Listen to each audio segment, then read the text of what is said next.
আমার নাম রঞ্জিত মালাকার।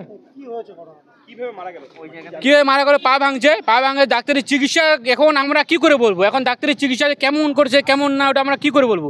কিন্তু আমার যেটা ভর্তি করেছি সোমবার ভর্তি করছি, বুধবার অপারেশন হয়ে গেছে, বৃহস্পতিবার পা ফুলছে, বৃহস্পতিবার রাত্রিবেলা ড্রেসিং করছে, করার পর থেকে কোনো ডাক্তার ঢুকে নেই। আজকে মনে কর 72 ঘন্টা মনে কর পেরিয়ে যাচ্ছে, তবুও কোনো ডাক্তার ঢুকে নেই। আজকে সকালে মারা গেল। আমার এবারে মালকানি। হ্যাঁ, থানায় অভিযোগ করছি সবার স্টাফের বিরুদ্ধে, থানার বিরুদ্ধে, ডাক্তারের বিরুদ্ধে। ডাক্তার 72 ঘন্টা পর্যন্ত ঢুকে নেই, ডাক্তারের বিরুদ্ধে করছি। আমার নাম রঞ্জিত মালাকার। ভর্তি করেছেন 10 তলায় মেডিকেল কলেজে। ডাক্তারের বিরুদ্ধে আমার এটাই অভিযোগ যে ডাক্তার, আমি যে আসলাম শুক্রবার, বৃহস্পতিবার ডাক্তার দেখে শুক্রবার যে আসলাম, নার্সের দ্বারা খবর দিলাম। আমি তো ডাক্তারের কাছে কথা বলতে পারবো না, নার্সকে বললাম, নার্স বলতেছে আসবে। ওদিকে আমি চলে গেলাম। তারপর দিন বাবা আসছে, বাবাকে জিজ্ঞেসাম ডাক্তার ঢুকছে, বাবা বলতেছে ডাক্তার ঢুকে নেই। তারপর কালকে আমি আসছি, কালকেও বললাম ডাক্তার ঢুকে নেই। আজকে সকালবেলা যখন ছটফট করতে চলে যাচ্ছে জীবন, তখন ডাক্তার আসলো।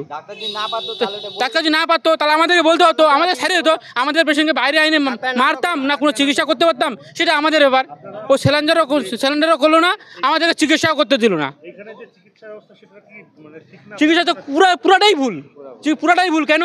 এখানে কি সরকারি মতো কোনো নিয়ম লেখা আছে বলে প্রত্যেক দিন এখানে নিয়ম না? ভালো চিকিৎসা হয় না। ভালো চিকিৎসা হলে পা ভাঙলে লোক মারা যায়, এটা তো অসম্ভব। কারণ ভালো চিকিৎসা তোমরাই বলো সবাই, ভালো চিকিৎসা যে হয়ে থাকে, একটা পা ভাঙলে যে মারা যায়, যার ব্রেনটে ধাক্কা পায় সে তো বাঁচিয়ে যায়। মেরিনা কোনো নার্সিংহোমে, মনে করো কোনো নার্সিংহোম, মেরিনা হোক বা ইসে হোক, বিলেন ওখানে বাঁচিয়ে যায়, তাহলে এখানে কেন পা ভাঙলে পরে মারা গেল?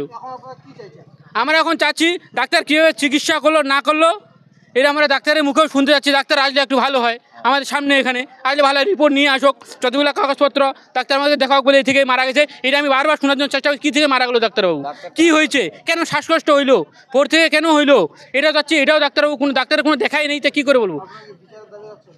বিচারের দিকে চাপবই অটোমেটিক।